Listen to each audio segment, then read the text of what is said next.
Hello and welcome to LAT's Weekly Market Insights. We're going to change our focus this week away from the market review and instead focus in on how we can get the most from our stochastic indicator. We're going to have a look at the signals that can be generated and how we can apply them to our trading strategy. The chart in focus would be gold against sterling. Now, gold typically priced against the dollar. However, with Brexit developments and volatility coming to UK assets, a switch of term currency provides potentially increased opportunities. Now, as we come down to the chart here, we can see I'm on the hourly chart and I've just applied some basic support and resistance, being sure to check that I've got 3 touches on each level and I'm prioritizing those most recent rejections of the price. Down below that, we can see our stochastic here running with an overbought section of 80 and oversold down below 20, and we're using 10.66. This is a slow moving stochastic. We could switch this up to a 5.33 if we were looking for some faster signals. However, here I'm aiming to get a high level of confirmation and a nice confirmed signal on these longer time frames. So I'm going to stick here with this 10.66, and we're going to dive into this chart now and swap between the hourly and the execution time frame of the 15-minute to see what signals could have been generated. Now, first and foremost, we would be looking for overbought and oversold conditions. Importantly, as we come up towards those resistance levels, so the primaries here still the dominant player. So here we're up at resistance, we make our way back down to support, and we can see at these equivalent times we find ourselves up above that 80% region, providing us that overbought signal and indications that potentially we could be due a reversal. Now we can see at this point as we came down to that support level, that confirmed support, our stochastic never crosses down below that oversold level of 20%. The correct signal in fact comes in on the next swing. So if we move this from our price across to that tested support level, we can now see 2 examples where we are moving from an overbought down to oversold regions. Now within this here, if I change the color, I'll pop this in red, we can also see the stochastic here coming up into that overbought region. And again, arguments for that being a potential reversal signal, but we must not forget the primaries in play here. When we moved into this overbought zone, we were not up testing the primary resistance level, and therefore this is not a valid signal. Further through this chart, we make our way back up towards those primary resistance levels, and again we find ourselves in that overbought region of the chart. So what we'll be looking for here when we come down into our execution time frame is to try and find additional confirmations, and that can be in the form of bullish and bearish divergence. So I'm going to drop down into the 15-minute now, and those highlighted areas will still be present. And we're going to come across to the first of these levels. Now we know we're at a major hourly resistance level. We can see that from our blue resistance lines there. Now we're just going to clear up this chart, remove that circle, and we'll pull this high here into focus. So let's just make that a bit larger and just circle the area of the price that we are looking to concentrate on. So we're looking for a rejection away from this resistance level. And what we'd like to see is firstly, the stochastic move into the overbought region, which it does from right the way down here.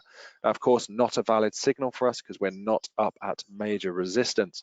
So we're still waiting for that move up towards resistance. And as that move occurs, we want to see lower highs being generated here on the stochastic, much the same as our relative strength index, which we've looked at on previous weeks.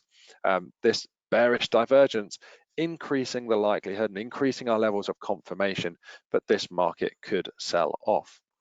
Now we can see here in slightly more detail this hourly level which tested back here on the 6th of October. It did break very briefly on the 15-minute chart before most recently here coming back and retesting that resistance. Again, the primary steering the way here with a secondary confirmation, and all of this was then confirmed by this lovely head and shoulders formation, which prompted the aggressive sell-off, break, retest, down we came, and we headed back down towards that oversold region. So here we now gained extra confirmation. So from the hourly, we were overbought, sat above 80%. The 15-minute here, our execution time frame, we find ourselves with bearish divergence, prompting this potential sell-off, and again the primary head and shoulders price pattern formation confirming that thought process. As we make our way across now to the next of these tests of support, and again these green circles, let's remind ourselves they are from the hourly chart where the stochastic found itself in an oversold region.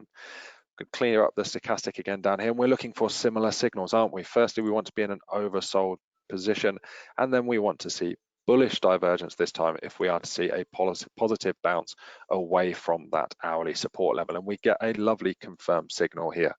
As we look towards the price, we can see consistent lower lows as we make our way down towards this support level before ultimately the respective lows on the stochastic pushing higher, giving us that bullish divergence.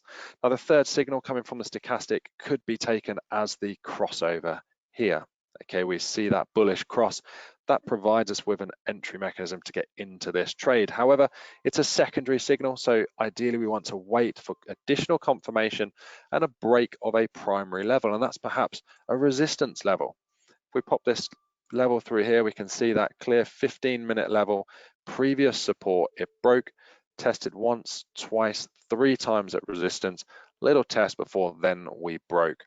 So a move above that resistance level, confirming this with our primaries, but then reinforced through that 20% oversold region on the hourly, and this bullish divergence that's present here on the 15-minute, our execution time frame. Again, repeating that process, we see a move up towards the highs once again, and all the way up as we make our way up towards that resistance level.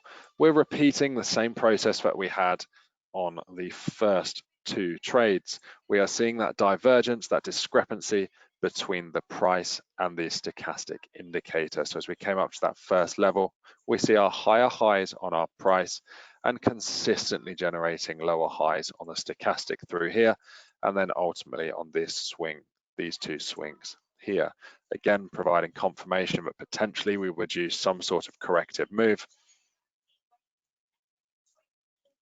Break of support here, a clear level. Okay, resistance once, resistance twice, broke, support once, support twice. Now an aggressive stop loss here would have seen us stopped out. However, let's not forget the big hourly levels that are in play.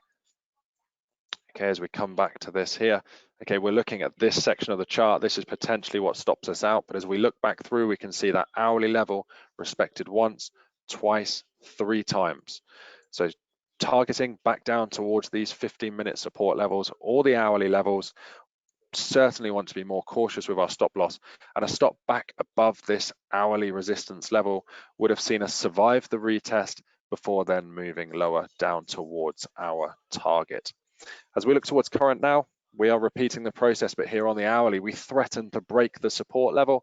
We have now come back inside, retested that level, and we find ourselves on the hourly here with bullish divergence. And we're at the moment, we are testing the old 15-minute level, but ultimately resistance found just up above that at that 1465 region.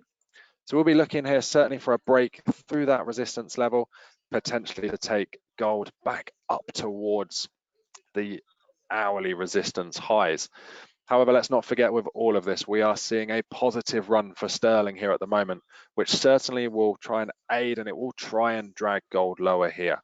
So we'll see what wins this battle here. Let's see if the stochastic can hold firm and force this back up towards the highs, or if that sterling strength is going to prompt a continuation of this breakout and a move lower, perhaps looking back down towards that 1440 region where we find the low back from the end of September.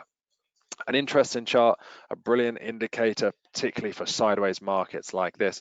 Let's see how this unfolds, and we'll perhaps review this over the coming week. That's all from us this week. An in-depth look here, or a look here at the stochastic indicator. Please do join us again, same time next week for another weekly market insights.